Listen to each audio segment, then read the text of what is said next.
buenas tardes. Estamos entrando ya a desarrollar el módulo 2, ¿no? El programa teórico de bioquímica. Ya hemos concluido desarrollar el APO 1, ahora estamos desarrollando el APO 2 y 3. Y esto se va a basar, ¿no?, en las clases teóricas, por ejemplo, relacionadas con el metabolismo del nitrógeno. Y vamos a hablar también de nutrición un poco y la catálisis enzimática. ¿Ya? Entonces, dentro de esto, a ver, uno dirá, ¿no?, cómo están relacionados estos temas con el APRO, por ejemplo. Entonces vamos a mencionar, ¿no? Ya estamos empezando con el primer tema, que vendría a ser aminoácidos y péptidos. Entonces, cuando hablamos de metabolismo del nitrógeno, aquí ya nos estamos refiriendo, ¿no?, del nitrógeno, porque los aminoácidos, ¿no?, tienen en su composición el nitrógeno. ¿Ya? Entonces vamos a ver, por ejemplo, este es el grupo.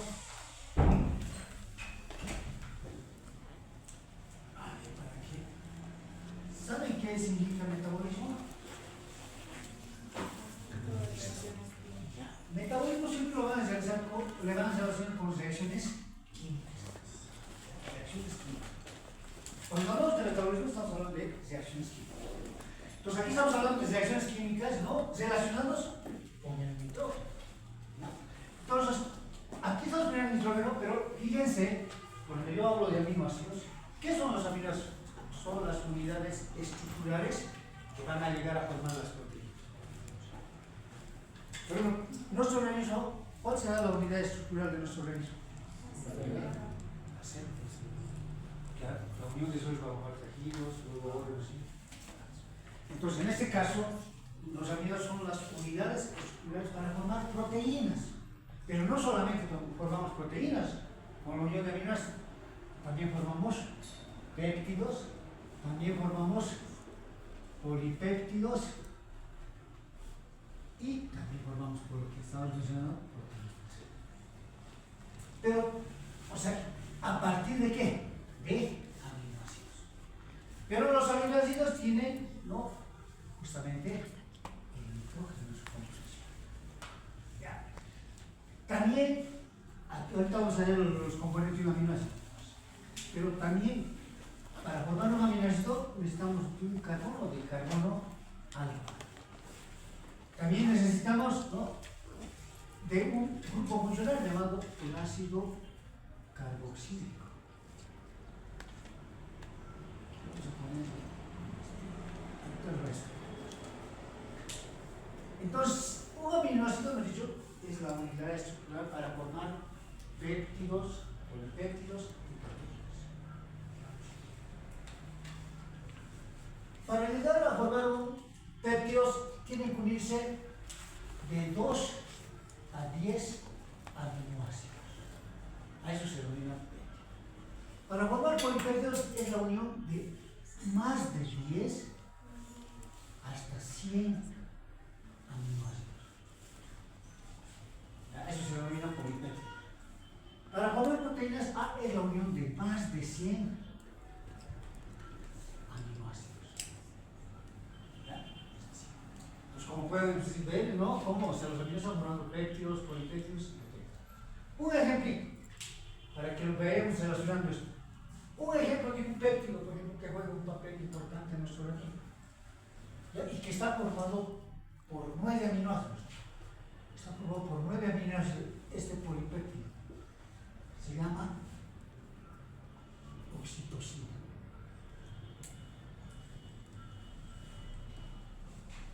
Otro péptido que está formado por 9 aminoácidos, la ADH. Estos están formados por 9 aminoácidos, solamente 9 aminoácidos. Polipéptidos, por ejemplo, ejemplos que están formados, ¿no?, entre 10 a 100, o sea, vamos a poner un ejemplo.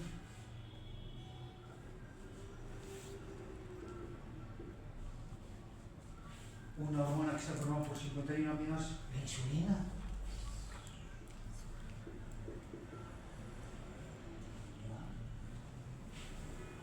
otro árbol que se ha formado por 29 aminoácidos. El glucano. Así podemos ir mencionando a la ACTH, que está formado por 29 aminoácidos. ACTH. La hormona adrenocorticotropina. Todo está formado, imagínense. O sea, ¿para qué le estoy poniendo ese ejemplo? Para que vean, ¿no?, que la unión de aminoácidos viene a formar, ¿no?, sustancias químicas en nuestro organismo. ¿Qué sustancias químicas van a cumplir una función? Una proteína que se ha formado por más de 191 aminoácidos, la hormona B. Una proteína que se ha formado por 196 aminoácidos, la prolactina.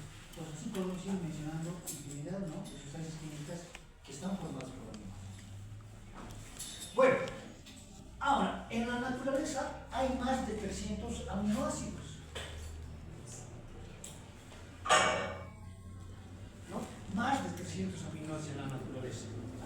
Pero solamente 20 aminoácidos constituyen parte de nuestra composición química de nuestro organismo. ¿Ya? Estamos indicando que en la naturaleza hay más de 300 aminoácidos. Pero solamente los que forman parte de nuestras proteínas, de nuestros péptidos, de nuestra estructura de los cerebros, solamente son 20. ¿Ya? Ahora, ¿cuáles son los componentes? A ver, vamos por partes. ¿Cuáles son los componentes de un aminoácido? Son 4. Primero está el carbono alfa. Y el carbono alfa siempre va acompañado de su respectivo hidrógeno. Aparte del carbono alfa, ¿no?, el carbono alfa, tenemos dos grupos funcionales. El grupo, lo que estábamos mencionando hace un momento, lo vemos todo solito, el grupo amino. Aquí vamos a colocar hay otro grupo funcional de la química, el grupo carboxilo.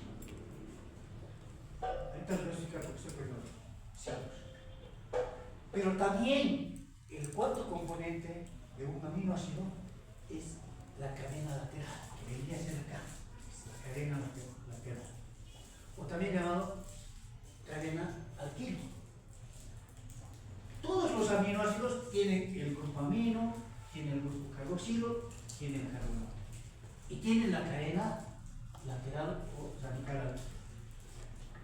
Acá se van a diferenciar los aminoácidos, los diferentes aminoácidos, solamente en la cadena. Por ejemplo, voy a colocar acá. Ahorita, por ejemplo, son estos los componentes de un aminoácido. No les he dado el nombre de un aminoácido. Solamente la cadena lateral les va a diferenciar a todos los aminoácidos. Entonces, en la cadena lateral, por ejemplo, o radical alquilo, así se coloca acá, voy a colocar, por ejemplo, un nitrógeno. Aquí ya tiene el nombre este aminoácido. Es el aminoácido más simple. Este aminoácido se llama glicina. Glicina. Ahora, voy a cambiar de nombre a este aminoácido. Le voy a poner un radical metila. Ya es otro aminoácido. Este se llama alanina.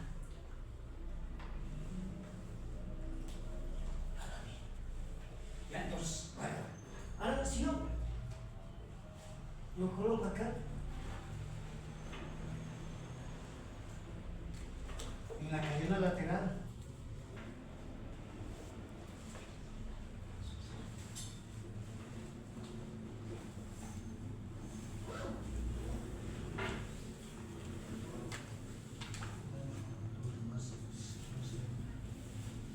ya va a cambiar el nombre, se va a llamar glicina. Entonces sí se van diferenciando los aminoácidos solamente en la cadena lateral. Ya, en la cadena lateral. Si por ejemplo acá yo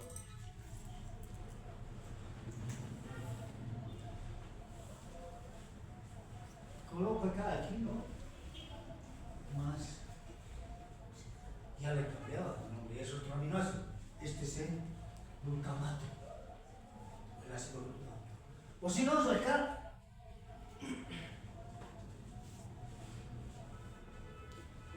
Ya lo estoy cambiando, es el ácido aspartico, ácido aspartato. Entonces solamente se mineralizan los aminoácidos en la cadena lateral. ¿Ya? Pues como pueden ir viendo, todos los aminoácidos tienen grupo amino, grupo carboxilo, carbono alfa y la cadena lateral, pues radical alquilo, donde por esa diferencia, ¿no? Vienen ahí, entonces hay diferencia. ¿Ya? ¿Y por qué es importante, por ejemplo, cuando hablas, cuando un aminoácido se degrada? Un aminoácido, y lo van a ver al detalle, simplemente lo estoy, esta es la parte de introducción, o sea, de bases. ¿Por qué es importante relacionar, ¿no?, con metabolismo? Cuando un aminoácido, para que un aminoácido se degrade tiene que ver la estructura de los enlaces. Entonces, se van a romper estos enlaces. Por ejemplo, un aminoácido cuando se degrada en dos partes. ¿Ya? Este es el grupo amino. Cuando está con 3, ¿no? Entonces ya estamos hablando, por ejemplo, de amonia. Entonces, estas, cuando se rompe este enlace, ya tenemos el amoníaco. Esta sustancia es sumamente tóxica para los organismos. Al ser sumamente tóxica, este amoníaco tiene que ir al hígado y en el hígado convertirse en amonio más dióxido de carbono, o sea, al final convertirlo en urea. Y esta urea lo vamos a eliminar por vía renal. Por eso la urea nos sirve como prueba de función renal. Ahora, eso no quiere decir, la urea es una prueba de función renal, pero inespecífica. Si yo consumo gran cantidad de proteínas y cuando las proteínas se degraden, me van a dar gran cantidad del grupo amino o amoníaco. Y va a aumentar el amoníaco en la sangre. Pero no por eso quiere decir que yo tengo insuficiencia renal. Porque estoy consumiendo gran cantidad de proteínas. En el caso de, por ejemplo, aquellos que se dedican al fisiculturismo, consumen, ¿no?, aminoácidos, pues ellos van a tener su urea elevado. Pero no por eso podemos decir, no, tiene insuficiencia renal. Pero la creatinina es diferente, ¿no? Cuando vamos a hablar también de la creatinina. Por eso, entonces, para convertirse el amoníaco, que es una sustancia sumamente tóxica en nuestro organismo, ¿no?, se tiene que convertir en urea en el hígado. Por eso el hígado es el órgano, ¿no?, vital de metabolización. ¿Ya? Entonces esto vamos a ver al detalle. Simplemente lo decimos por eso, metabolismo del nitrógeno. Entonces, ¿cómo se metaboliza el nitrógeno? Y luego, ¿cómo se elimina del nuestro organismo? Ahora, este es el esqueleto de carbonos, los cetoácidos. Este se llama cetoácidos. ¿Por qué? Porque tiene aquí el grupo carboxilo. ¿Qué pasa con estos cetoácidos cuando un aminoácido se degrada? El grupo amino estamos viendo que ya, ¿no?, posteriormente ya cuando está libre de acá, ya está como amoníaco con 3, ¿no? Y luego, como es una sustancia tóxica, el hígado tiene que convertirse en urea y ser eliminado por vía renal. Pero ¿qué pasa con esta otra parte de este aminoácido? Esta otra parte se llama cetoácido. Este cetoácido puede utilizarse para formar, por ejemplo, otras sustancias como la, por ejemplo, vamos a poner, se puede formar carbohidratos, se puede formar lípidos. Entonces, lo utilizamos, ¿ya? Pero esto sí lo eliminamos. ¿Ya? Entonces, ahí es donde vamos a hablar de esto. Ahora, mirad por qué es importante esta parte, ¿no?, relacionada, o sea, bioquímico con la medicina.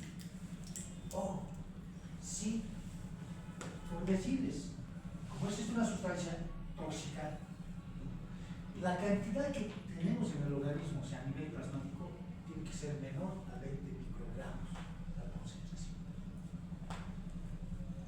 ¿Qué pasa si existiera una insuficiencia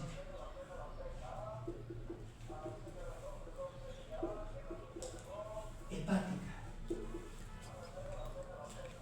donde no voy a poder metabolizar este amoníaco en urea? ¿Qué va a pasar? Este amoníaco va a aumentar a grandes concentraciones a nivel plasmático. ¿Qué va a haber? Una intoxicación ambiental. ¿Y qué va a pasar con este amoníaco? Va a aumentar tanto, se va a distribuir por todo el suelo. Fundamentalmente, este amoníaco va a ir hacia el cerebro. Va a atravesar la barrera hematoencefálica Y este almanaco lo que va a provocar en el cerebro va a ser una encefalopatía demoníaca. El coma y la muerte. ¿Y en qué caso puede pasar, no? Hay pacientes que tienen cistosis. Pues ya no van a poder metabolizar. Causas, por ejemplo, frecuentes en nuestro país de cistosis hepática. El alcoholismo. Entonces, ahí, por ejemplo, vemos a las personas, ¿no?, que de dolores crónicos, si no se mueren por cistosis hepática, se mueren por problemas, ¿no? Entonces, ¿cuál sería la solución? Si tiene un paciente cirrosis hepática o insuficiencia hepática, trasplante de. Pero lo bueno es que dice, no, con cuarta parte de nuestro hígado todavía podemos seguir. Entonces, por ello está relacionado, ¿no? Entonces, esa es la importancia, ¿no? Aquí estamos viendo que no solamente no tienes que conocer, o sea, los aminoácidos y cómo se metabolizan en nuestro organismo, ¿no?, para comprender las alteraciones que vamos a tener en ciertas enfermedades, pero también estamos viendo que como aminoácidos solos o uniéndose entre 2, 3, 4 aminoácidos, tienden a formar también igual sustancias químicas que cumplen una función, hormonas que cumplen una función. Si nosotros hablamos por otro, pensaremos acá y yo creo que lo van a relacionar esto, porque todavía tal vez, esto ya he ido a hablar, ¿no?, de la ADH, ¿no? Han hablado ya, porque sabes muy bien, para regular el equilibrio hidroelectrolítico de nuestro organismo, necesitamos del mecanismo de la sed, necesitamos de la ADH, necesitamos del sistema de dimetiltripsina A2, entonces necesitamos de eso. Y aquí, ¿no? Aquí ya va, por ejemplo, una sustancia química que está formada por los aminoácidos, la angiotensina 2. Está formado por 8 aminoácidos. Y esta forma parte del sistema renino-angiotensina A2. Y sabes muy bien que el sistema renino-angiotensina A2 sirve para regular la presión arterial a largo y a corto plazo, ¿no? Entonces vamos aquí. Pues como pueden ir viendo, ¿no?, entonces, hasta acá, como pueden ver, entonces, los 4 componentes de un aminoácido son el grupo amino, el grupo carboxilo, ¿no?, el carbono alfa, que va siempre acompañado de hidrógeno, y la cadena lateral o radical. Y ahí, acá es donde se diferencian, ¿no?, para dar el nombre a cada uno de ellos. ¿Ya? Ahora, también vamos a comprender un término que también seguramente han visto ustedes y han desarrollado cuando estaban hablando qué es ácido y qué es base. Cuando han hablado de equilibrio ácido-base.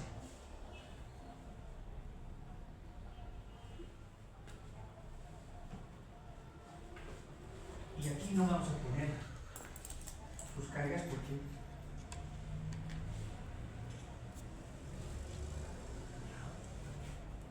cuando un aminoácido dibujo sin cargas, ¿no?, estoy representando que ese aminoácido no está en forma libre.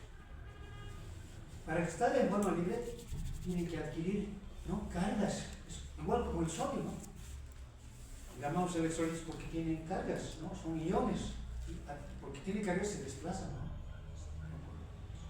Están en forma ionizada, están en movimiento, ion significa movimiento. Pues igual los aminoácidos, pues aquí por ejemplo, este aminoácido no está ionizado. Entonces, este es ácido y este es base. Entonces, por ejemplo, para que este aminoácido, ¿qué es ácido? Seguramente han definido cuando han hablado de equilibrio cerebral. Es aquella sustancia que cede hidrogenos. ¿Y qué es base? Aquella sustancia que acepta hidrogenados. Entonces, esto es un ácido, pues base de él, este hidrógeno. Por lo tanto, va a adquirir la carga negativa. Pero esto es una base, ¿no? Entonces, ¿qué va a hacer esta base? Va a aceptar el hidrógeno, por lo tanto, va a adquirir la carga positiva.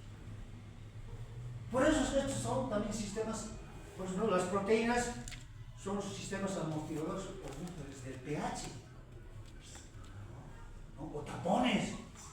Por eso decimos, ¿no? A ver, ya hemos hablado hace un momento de para regular el equilibrio hidroelectrolítico necesitamos del mecanismo de la sed, necesitamos de la hormona antidiurética y necesitamos del sistema renino angiotensino. Y necesitamos también del riñón, ¿no? Porque el riñón es el. Ahora, para regular el equilibrio ácido-base, ¿de quién es requerido? De los sistemas o búferes o tapones químicos, ¿no? Que son el ácido carbónico y el bicarbonato, la hemoglobina.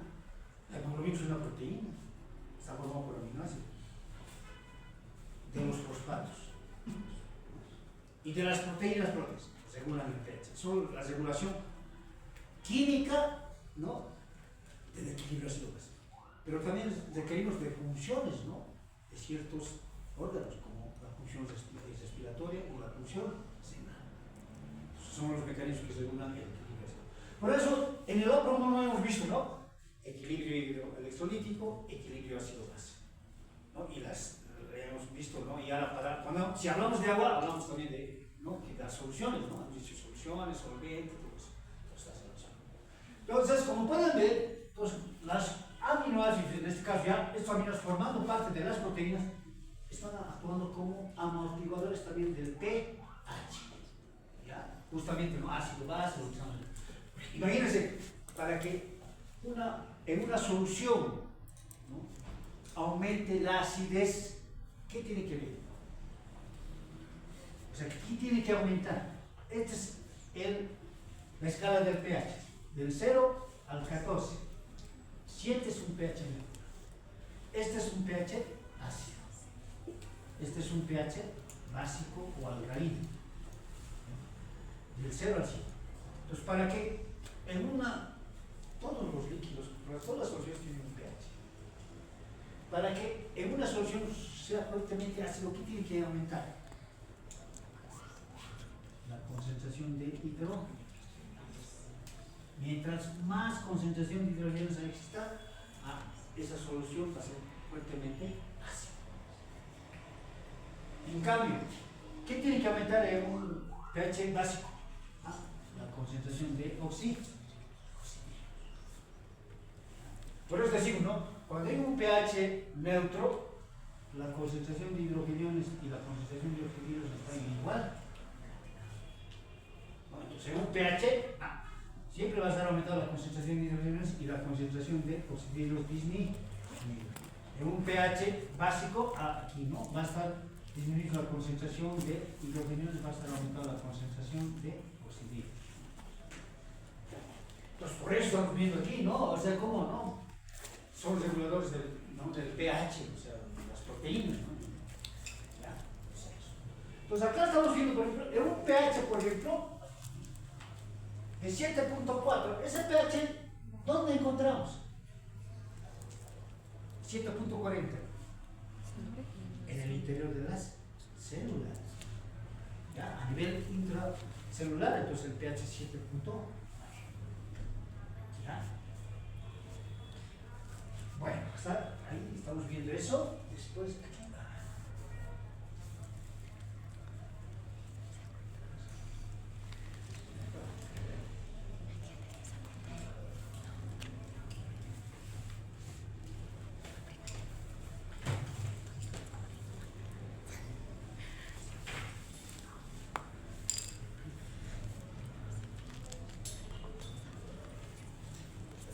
¿Alguna pregunta? Aquí, ¿por qué está relacionado también la enzimática, ¿no? Con estos temas de metabolismo del hidrógeno? Las proteínas, ¿no? Que hemos dicho que están formadas por aminoácidos, se pueden, tienen funciones biológicas. Entonces, de acuerdo a su función, ¿no? También se las clasifica por su función biológica. Por ejemplo, vamos a poner, hay proteínas que son transportadoras, como la hemoglobina, transporta oxígeno y dióxido de carbono. Tenemos proteínas, por ejemplo, la lecitina, y transporta eso. También tenemos proteínas, por ejemplo, que son catalíticas, que catalizan reacciones químicas, ¿no? Cuando ya participa en una reacción química, una enzima ya no se llama reacción química, sino se llama reacción enzimática. Entonces, eso está relacionado acá, ¿no? Entonces, las proteínas también son enzimas. ¿Ya? Entonces, hemos dicho que la unión de aminoácidos de más de 100 aminoácidos forman proteínas. Y las proteínas son enzimas, ¿no? Que catalizan las reacciones enzimáticas. ¿Ya?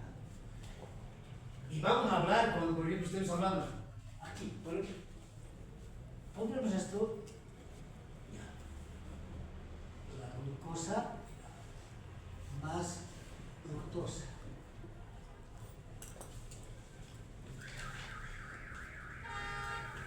Es uno de sacarosa.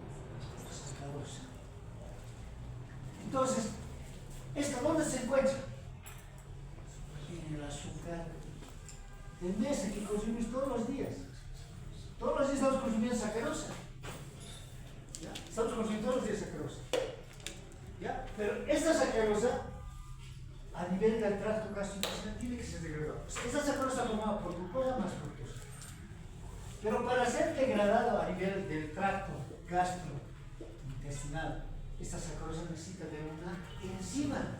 La enzima es la sacarasa. ¿Qué va a hacer la enzima? Va a romper este enlace. Al romper yo voy a tener glucosa ahí. Y esta glucosa se va a absorber a nivel intestinal. Va a pasar a las células epiteliales. De las células epiteliales va a pasar al espacio intersticial, del espacio intersticial a los capilares y va a llegar a la circulación. Y esta glucosa no se va a quedar con la sangre, va a ir a donde? A las células. Va a entrar a las células ¿para qué? Porque AT el adenosíntesis proporcionar energía para que funcionen esas células. Esa es la metodología. Entonces, las enzimas catalizan. Pero ¿por qué el doctor habla de estos son carbohidratos? Igual. Para degradar a estos péptidos, tenemos las peptidasas que van a separar, ¿no?, esa unión. Si aquí, por ejemplo, queremos degradar a la oxitocina, entonces a ver enzimas que van a degradar. Por eso también está relacionado. ¿No? Por eso también está relacionado, porque en nuestro organismo, o sea, las reacciones químicas que habíamos hecho cuando hemos hablado de metabolismo, se quieren de enzimas. Si no hay la enzima, no se va a producir esa reacción. Voy a poner un ejemplo. ¿Han escuchado hablar de la intolerancia a la lactosa? A la lactosa. A la lactosa. ¿Han escuchado hablar? Intolerancia a la lactosa. ¿No? ¿Han escuchado hablar? Hoy en día no hay leches sin lactosa. ¿No? Antes no había. Pues veo algo, hace 15 años no había. Pues incluso tenían que traer del exterior, o sea, porque esos bebés no toleraban, entonces tenían que traer. Entonces, ¿debido a qué se presenta, por ejemplo, la intolerancia a la lactosa?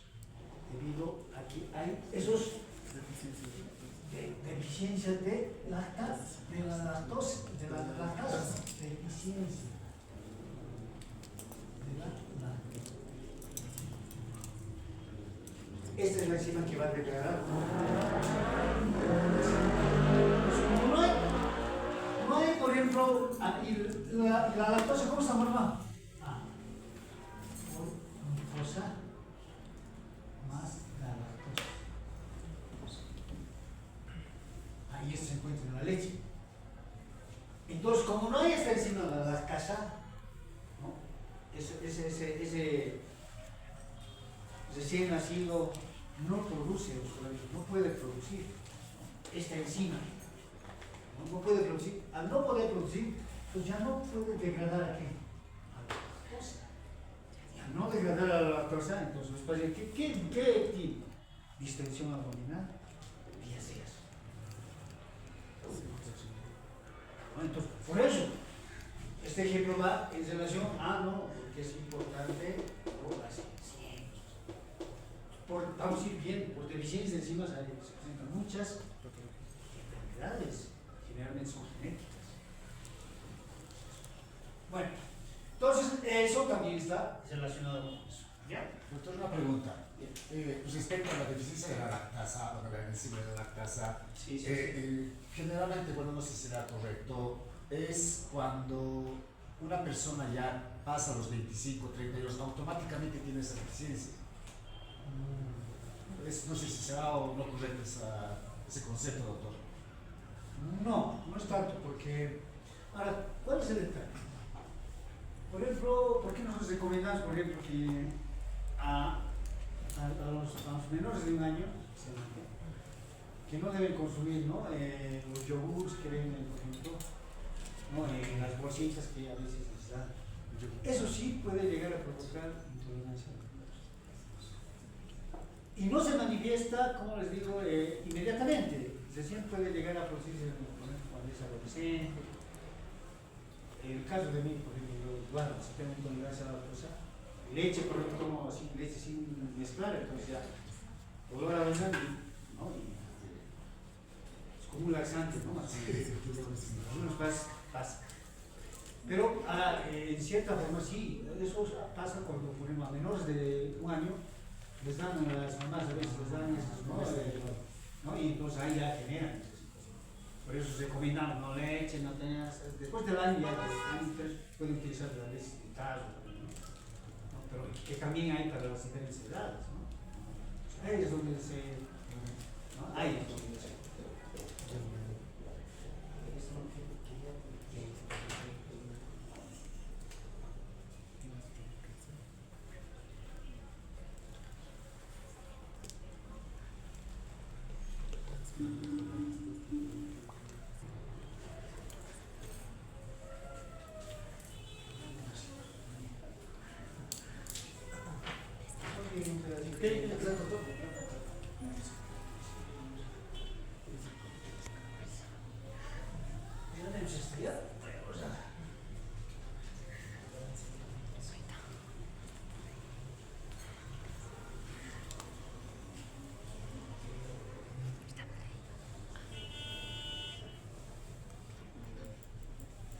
Ya, en este tema, por ejemplo, vamos a hablar, relacionado con estos temas, vamos a hablar, por ejemplo, de justamente de la encefalopatía, ¿no?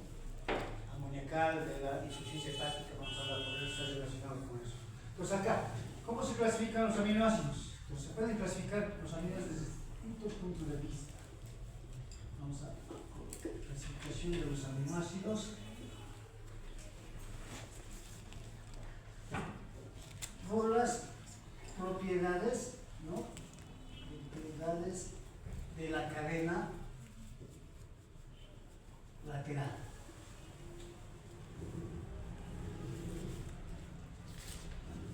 Se pueden clasificar desde un punto de vista de su estructura química.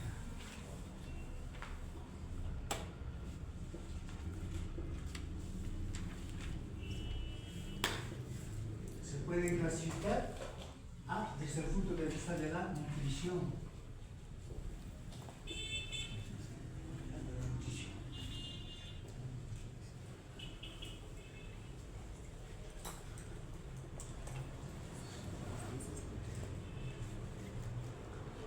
Propiedades químicas, aquí ponemos propiedades químicas de la cadena lateral.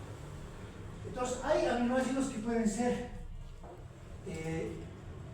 no polares. Hay aminoácidos que pueden ser polares. Hay aminoácidos que pueden ser ácidos.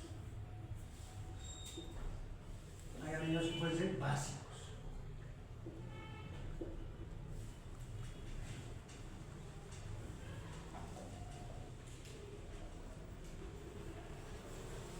Los aminoácidos no polares también son denominados hidrófobos. Los aminoácidos polares también son denominados hidrógenos.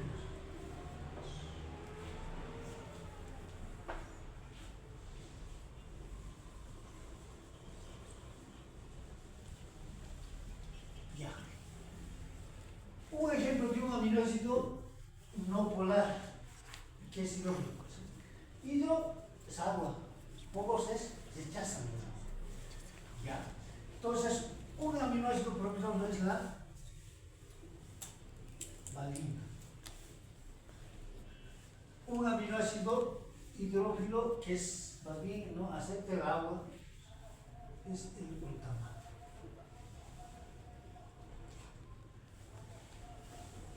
¿Por qué voy a hacer referencia a esto?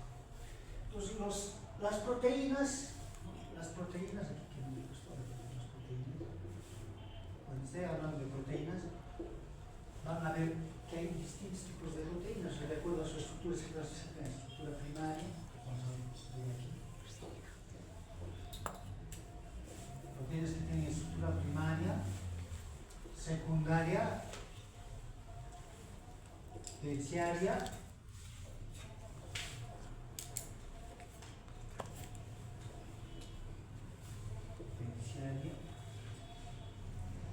y cuaternaria.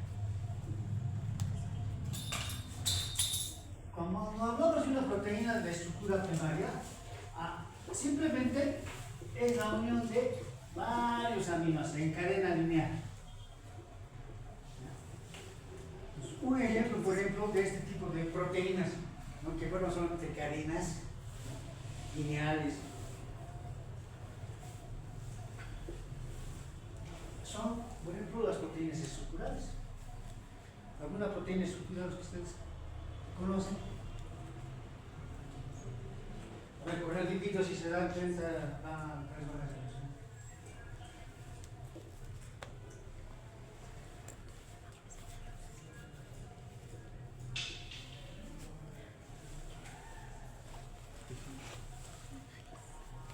¿Qué podría ser? Bueno, ya hemos explicado un tejido. Y esta es la matriz extra. ¿Qué vamos a encontrar ahí? Fibras. Porque imagínense las células, y no es alguien que les mantenga en ese lugar, no, pues.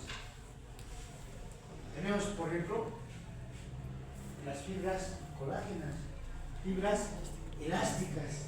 Esas son proteínas de estructura primaria, que están formadas por más de 100 aminoácidos, pero están, ¿no?, en forma lineal. ¿Ya? A eso se refiere cuando hablamos de una estructura secundaria. Es, por ejemplo, van a desarrollar, no se preocupen, solamente se pone un ejemplo. ¿Para qué? Para hablar de eso. Ahorita lo van a relacionar eso, lo que estoy mencionando. Porque es importante que conozcamos. Pues, secundarias, no, esto ya, dos cadenas, pero aquí hay puentes de hidrógeno que les están interrelacionando. ¿Para qué? Para tener esta estructura secundaria. Y terciaria, por ejemplo, aquí ya vamos con ella. Forman una especie de ovillo. Pero esta especie de ovillo, para mantener esa estructura, igual tiene aquí, por ejemplo, puentes de disulfuro. Tiene puentes de hidrógeno. Tiene interacciones hidrostáticas. ¿Para qué? Para mantener esta estructura, ¿no?, de este. Por ejemplo, ¿cómo es la estructura de la hemoglobina? La hemoglobina está formada de todo el esquema que estamos haciendo. Tiene una estructura cuaternaria, porque tiene dos subunidades alfa y dos subunidades beta, ¿no? Y esas son cadenas, ¿no?, de aminoácidos. Y al medio está el hierro, ¿no? Es así, una estructura. Esta es una estructura cuaternaria. Cuando hablamos de terciaria solamente es un ovillo, pero cuando hablamos de. Y la mayoría de las enzimas tienen esta estructura terciaria. En este caso, estamos poniendo el ejemplo de la hemoglobina, tiene una estructura cuaternaria. Ahora, pero ¿cómo? Hemos dicho, ¿no? Aquí hay enlaces, ¿no?, que interacciones que mantienen esa estructura. Este es el glóbulo rojo y al medio está la hemoglobina. Por ejemplo, la función del glóbulo es transportar oxígeno y dióxido de carbono. Pero ¿qué transporta? Es la hemoglobina, que está aquí en el interior. Pero para mantenerse, tú me has dicho que, ¿no? Aquí, por ejemplo, para mantener en la parte interna esta subunidad alta, vamos a hablar de la hemoglobina, aquí vamos a encontrar, por ejemplo, aminoácidos hidrófobos. Se van a formar en la parte interna de la proteína. Y entre esos aminoácidos que son hidrófobos, que se echan al agua, porque acá hay agua. Acá hay agua. Pero en la parte interna no están estos aminoácidos en contacto con el agua. ¿No? Entonces aquí estamos diciendo, hay aminoácidos, ¿no?, que son no polares, que se rechazan el agua. Entonces están en la parte interna, ¿no?, de cada estructura. Y los aminoácidos que son polares, hidrófilos, están en la parte de contacto con el agua. Entonces de esa forma están interactuando aminoácidos hidrófilos que están actuando. Ahora, ¿qué ocurre? Si por ejemplo hay esto, ¿no? Han hablado de las hemoglobinas según ustedes, ¿no? ¿De qué tipos de hemoglobinas hay? Hay la hemoglobina embriolina y la hemoglobina fetal. Porque la hemoglobina del adulto, ¿no?, 2 alfa, 2 beta.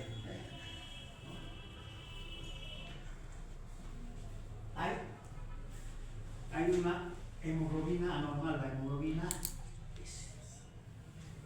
¿Ya? Y esta hemoglobina anormal S está relacionada con una enfermedad de la anemia de las células falciformes o la drepanocytosis.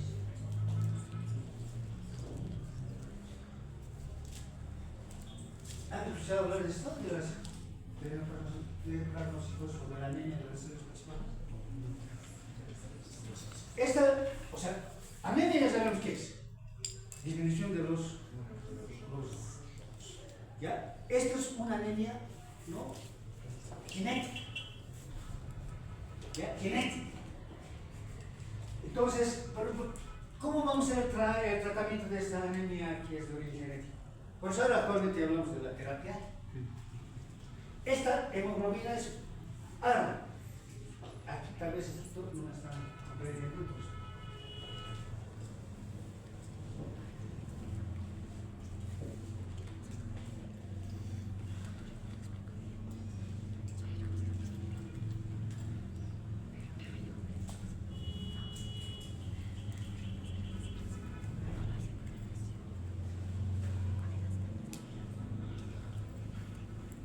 ¿Sabe que estoy dibujando, no? ¿Sabe que estoy dibujando?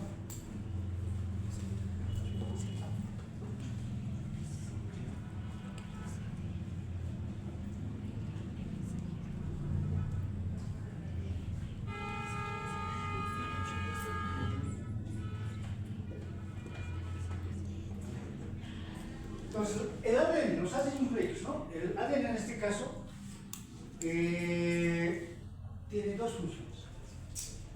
Uno es el almacenamiento de la información para dar origen a una nueva célula hija. Pero también el ADN es importante para la síntesis de proteínas. Entonces, y aquí vamos a dibujar. Y esto le conocemos también a la síntesis de proteínas como la expresión genética. Entonces, acá, o sea, en este caso, para formar a la hemoglobina, a la hemoglobina, acá tiene su gen. Ahí está el gen. En ese gen, ¿qué está? Indica, ¿no?, por cuántos aminoácidos está formada la hemoglobina. cómo se van a interrelacionar esos aminoácidos para formar la hemoglobina. O sea, las estructuras, toda esa información está en el gen de la hemoglobina. Ahí está. Entonces, cuando hablo de un gen, o sea, de una hemoglobina, estoy hablando de una hemoglobina anormal. Por eso es importante, van a ver por qué es importante esta clasificación. Entonces, anormal. Entonces, hemos indicado que los aminoácidos que son hidrófobos tienen que estar en la parte interna del ovillo. No tienen que estar en contacto con el agua porque están rechazando el agua. En cambio, los aminoácidos, ¿no?, que van a formar, o sea, y van a estar al exterior y que son solubles en el agua, son los aminoácidos hidrógenos. Imagínense una sola alteración, por ejemplo. La valina, hemos dicho hace un momento, es un aminoácido hidrógeno, que tiene que estar en la parte interna. Y el glutamato, hemos dicho que es un aminoácido hidrógeno, que tiene que estar en la parte externa. Solamente en ese caso, en esta enfermedad, está alterada esa información. Esta valina está en la parte externa y este glutamato está en la parte. Entonces, ¿qué ocurre? Esta valina que es ya aminoácido hidrógeno que rechaza el agua, va a deformar ¿a qué? A la hemoglobina, ¿vale? Cristalizarlo, se lo va a poner rígida. Entonces, al ponerlo rígida, cuando ya esté atravesando este glóbulo rojo de los vasos pequeños, automáticamente va a producir lisis de la membrana. Y al producir lisis de la membrana, ¿qué va a pasar? Van a disminuir los glóbulos rojos. Pero esa alteración está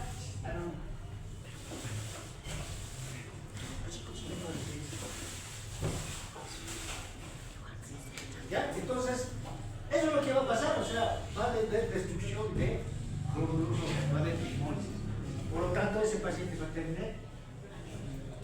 ¿Y en qué es frecuente este tipo de anemia? Y eso se llama, ¿no?, anemia de las células falciformes. Pero, ¿cómo voy a tratar yo esa anemia? Sí, lo voy a hacer, ¿no?, transfusión sanguíneos. Pero si no trato la causa, o sea, por eso ahí hablamos ahora de terapia clínica, ¿no?, de poder corregir esa alteración de ese gen. Por eso que, y esta enfermedad de la anemia de los seres humanos puede estar de enfermocitosis frecuente en las razas negras. Pues si nosotros queríamos hacer una investigación, podemos ir, ¿no?, a los yungas y poder ver cómo se llama. Entonces hay mayor riesgo. Entonces, ahora, si es una anemia de origen parasitario, ¿qué hacen? Medicamentos, ¿no?, antiparasitarios, no son anemia. Si es de deficiencia, anemia por deficiencia de vitamina B12 o de ácido fólico, no, o sea, es anemia que las embarazadas, ¿no? Eso pericárdica, por eso estamos sulfato, ¿no? Entonces, así. Entonces, por eso es importante esta clasificación, por si acaso. ¿Ya? Bueno, quedaremos acá y en la próxima clase vamos a ver. Listo, doctor. Ya, gracias. Gracias.